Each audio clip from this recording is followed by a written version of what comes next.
எனக்கு கவனத்துக்கு வரல.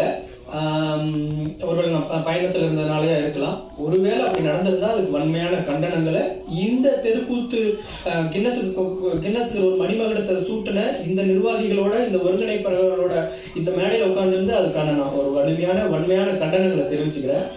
நான் முன்ன சொன்ன மாதிரி தான், தெருக்கூத்தாடினாலே அவங்க மேல ஒரு பிம்பம் ஒன்று கிரியேட் ஆகிருக்கு. அதையெல்லாம் மாற்றணும். நான் சொன்னேன், அவங்க அனுப்பின குரல் பதிவெல்லாம் இதோட வெளிப்பாடா இருக்கலாம். ஒரு கூத்தாடியை பார்த்தாவே ரொம்ப குடிகாரனை பார்க்கறத விட மோசமான ஒரு பார்வை இருக்கு. அதையெல்லாம் அனுபவிச்ச அந்த தெருக்கூத்தாடிகள் நம்மளுடைய கலை அமெரிக்கா மாதிரியான ஒரு வல்லரசர் ஒரு நாட்டுல மிகப்பெரிய அங்கீகாரம் பெற்றிருக்கும் போது எங்கெங்கயோ தேடி பிடிச்சி என்னுடைய நம்பரெல்லாம் தேடி பிடிச்சி அவங்க பேசின வார்த்தைகள் இந்த மாதிரியான அவமானங்களோட வெளிப்பாடா தான் இருக்கும் அப்படின்னு நினைக்கிறேன். தொடர்ந்து அதோட பார்வையை அந்த மாதிரி நடத்துறவங்களோட எண்ணத்தையும் மாத்துறதுக்கு தொடர்ந்து நம்ம வேலைகளை செஞ்சுக்கிட்டே இருக்கோம். இப்போ அங்க இருக்கிற கலைஞர்களை கூப்பிட்டு இந்த தெருக்கூத்தை நடிக்க வச்சீங்க. இங்க நலிவுட்டு நிறைய கலைஞர் இருக்காங்க, ஏன் அதையும் செஞ்சுட்டு தான் இருக்கும். கம்போடியா போகும்போது, மலேசியா போகும்போது இங்க இருக்கிறவங்களையும் தான் கூட்டிட்டு போனோம். ரெண்டையுமே செய்யணும். இங்க இருக்கிற கலைஞர்கள் அந்த ஊரையும் பார்க்கணும், அங்க இருக்கிற மக்கள் நம்ம ஊர் கலையும் கத்துக்கணும். இது கலந்துதான் பண்றோம், தேவையை பொறுத்து. இப்ப 300 பேருங்கும் போது 300 பேருங்கிறத கூட்டு போறது மிகப்பெரிய வேலை இல்லைங்களா? அது சாத்தியமே படாது. பொருளாதாரம், அது இங்கிருந்து 2 மாசம் போறது, இது எல்லாமே சாத்தியப்படாதுங்கும் போது அங்க இருக்கிற கலைஞர்களுக்கு நம்ம பயிற்சி வைக்கிறதுங்கிற அந்த வேவுக்கு நம்ம போறோம். ரெண்டுமே கலந்துதான் பண்றோம். கம்போடியாலாம் போகும்போது இங்க இருக்கிற கலைஞர்களை தான் நம்ம டிக்கெட் போட்டு கூட்டிட்டு போனோம். அது அவங்களுக்கு பெரிய ஒரு கௌரவமா இருந்துச்சு. அதையுமே பண்ணிட்டு இருக்கோம். இங்க இருக்கிறவங்க அந்த ஒரு ஆடி மாசம் அந்த சீசன் அந்த டைம் மட்டும் தான் அவங்களுக்கு ஒரு சம்பாதிக்கிற நேரம் வரும். ஸோ அதுவும் இப்போ கட் பண்ணிட்டாங்க. இப்போ மேடையில் போட்டு டிஸ்கோ டான்ஸ் அந்த மாதிரி தான் வருது. ஸோ ஆனாலும் இந்த தெருக்கூத்து கலைஞர்கள் நாங்கள் நடிச்சே தீருவோம் அப்படின்னு சொல்லிட்டு ஒருவேளை சாப்பாடு இல்லைன்னா கூட பரவாயில்லன்னு இருக்காங்க. அந்த மாதிரி நலிவுற்றவர்களுக்கு இந்த டிஎன்எஃப் என்ன பண்ணிட்டு இருக்கு? அது ரொம்ப முக்கியமான வார்த்தை அவர் சொன்னாரு.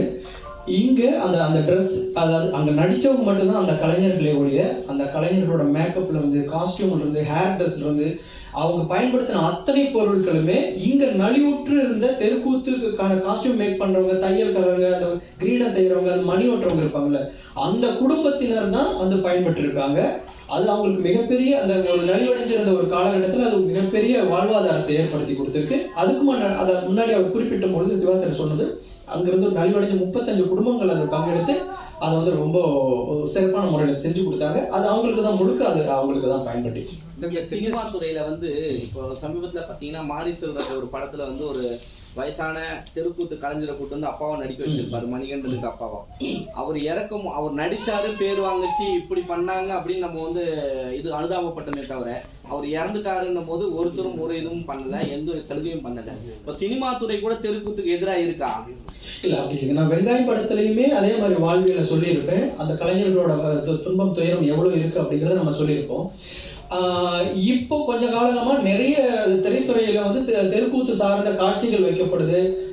இப்ப கூட நிறைய படங்கள்ல தெருக்கூத்து சார்ந்த விஷயங்கள் ரொம்ப அதுக்கு முன்னாடி நடத்துற மாதிரி ஒரு கட்டத்துல திருநங்கைகள் மேல இருந்த பார்வை கொஞ்சம் கொஞ்சமா மாறி வந்துச்சு இல்லைங்களா? அது மாதிரி இன்னும் ஒரு கொஞ்ச காலங்கள்ல நம்ம எல்லா இடங்களையும் இது பொதுவான ஒரு கலையா மாறும் பொழுது திரைத்துறையினராக இருக்கட்டும், பொதுமக்களுக்காக இருக்கட்டும், எல்லாருக்குமே இந்த தெருக்கூத்து மேலேயும் தெருக்கூத்து கலைஞர்கள் மேலேயும் இருக்கக்கூடிய பார்வை இப்ப இந்த கின்னஸ் கிடைச்சிருக்கு அப்படின்னா, கண்டிப்பா ஊருக்குள்ள பேசும்போது இந்த மாதிரி தெருக்கூத்துக்கு கிடைச்சிருக்கு.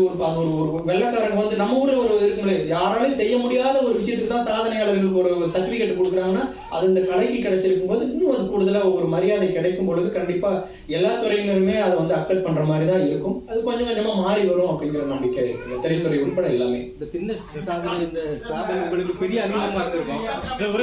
இந்த கின்னஸ் சாதனை டிராவல் உங்களுக்கு ஒரு பெரிய அனுபவமா இருந்திருக்கும் பல மாதங்கள். இதை ஒரு மூவியா எடுக்கிறது ஐடியா ஏதாவது இருக்கா? நிறைய அதேதான் சொல்லிட்டு இருக்காங்க.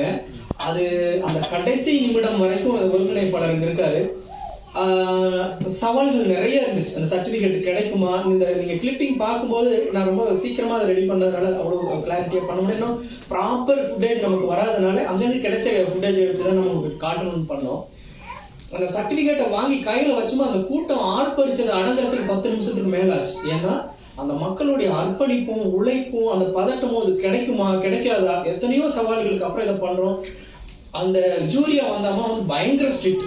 ஒவ்வொருத்தரும் இண்டிவிஜுவலா அவங்க எவ்வளவு ப்ராப்பரா நடிக்கிறாங்களா என்னங்கிறதெல்லாம் பண்ணாங்க. கடைசி நிமிடம் வரைக்கும் நம்ம கிளைமேக்ஸ் மாதிரி தான், தேர்தல் ரிசல்ட் வர மாதிரி தான் நம்ம பதட்டத்தோட உட்காந்துருந்தோம். அதுவும் அவங்க சஸ்பென்ஸ் வச்சாங்க. ஏன்னா நாங்க இந்த கவுண்டிங் வந்தா மட்டும்தான் எங்களுக்கு கின்னஸ் சர்டிபிகேட். அவங்க சொல்றாங்க, அதை நீங்க அதை கவனிச்சிருப்பீங்கன்னு நினைக்கிறேன். நான் பார்த்தேன் இதுல எத்தனை பேர் குவாலிஃபைடு அப்படிங்கிற சொல்றதுக்கு முன்னாடி எத்தனை பேர் டிஸ்குவாலிஃபைடு ஆகியிருக்காங்கிறத நான் அனௌன்ஸ் பண்ண போறேன் அப்படின்ட்டு ஒரு ஸ்பாஸ் விட்டாங்க. எல்லாருக்கும் எகுது பிபி. ஏன்னா 4 பேர் டிஸ்குவாலிஃபைடுனா கூட எங்களுக்கு சர்டிபிகேட் கிடைக்காது. அவங்க என்ன ஒவ்வொருத்தரோட ஸ்டெப் மூவ்மெண்ட்டையும் பார்த்துட்டு அப்புறமா அனௌன்ஸ் பண்ணாங்க 0 டிஸ்குவாலிஃபைடு, எல்லாருமே நல்லா பண்ணாங்க அப்படின்ட்டு. அப்பதான் அவ்வளவு பெரிய சந்தோஷம் கிடைச்சது.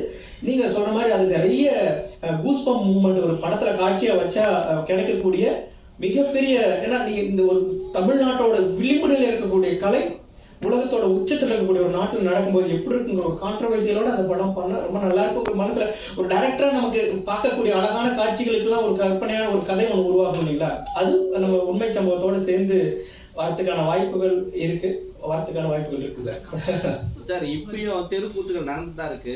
யூடியூப்லாம் கூட போட ஆரம்பிச்சுட்டாங்க. ஆனா டபுள் மீனிங் இல்லாம பண்ண முடியாது. அதை எப்படி நீங்க மாத்த போறீங்க? இன்னும் பண்ணிட்டாச்சு சார். நிறைய இப்ப நம்ம தமிழர் கதைகள் பண்ற, நான் இது வரைக்கும் 10 கதைகளை 10 நாடுகள்ல நடத்திருக்கேன். ஒரு ஆபாச வசனம் இருக்காது, பெண்களை இழிவா பேச மாட்டோம். இல்ல இது இல்ல இருக்கக்கூடியதை நான் சொல்றேன். கொஞ்சம் கொஞ்சமா மாற்ற போறோம். இது அது கிட்டத்தட்ட 2000 வருஷமா இருக்கு வருது சார். மகேந்திரவர்ம பல்லவ காலத்துல இருந்து நம்ம சிலப்பதிகாரத்துல இருந்து தெருக்கூத்து சம்பந்தமான காட்சிகள் இருந்துட்டு இருக்கு. இப்போ இப்படியும் நடத்தலாம் அப்படிங்கறது இப்போ ஒரு 2-3 வருஷமா தான் நம்ம வந்து மக்கள் கிட்ட காட்டிட்டு இருக்கோம். நீங்க 1.5 மணி நேரம் கூட இந்த தெருக்கூத்தை நடத்தலாம்னு சொல்றோம், ஆபாச வசனம் இல்லாம நடத்தலாம்னு சொல்றோம். இப்போ இந்த கின்னஸ் நாடகம் எப்படி இருக்கும் நம்ம பார்க்கலாம் அப்படின்ட்டு 4 பேர் வந்து யூடியூப்ல தேடும் போது மக்கள் சிரிக்கிறாங்க, ஆனா ஆபாச வார்த்தை இல்ல, ஏன் நம்ம இப்படி பயன்படுத்தக்கூடாது? தெருக்கூத்து கலைஞரை கொஞ்சம் கொஞ்சமா அது மாறுறதுக்கான வாய்ப்புகள் அதிகம்.